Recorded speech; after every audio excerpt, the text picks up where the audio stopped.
దుక్కిని దున్ని మొక్కలు నాటిన అన్నావో రైతన్న చెమటనంత దారా పోసిన అన్నావో రైతన్న ఆరుగాలం సాకిరి చేసిన అన్నావో రైతన్న కన్నా బిడ్డను పెంచినట్టుగా అన్నావో రైతన్న పైరును పెంచుకున్నావన్నా అన్నావో రైతన్న పంట చేతికొచ్చిందా అని అన్నావో రైతన్న పండుగ చేసి మురిసినావు అన్నావో రైతన్న నడు నడు భలే భలే నడు నడు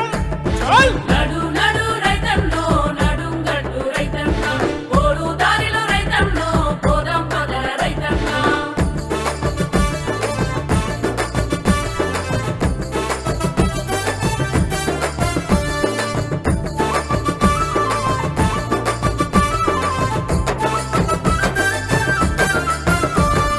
కళ్ళంలోన గింజల చూసి అన్నావో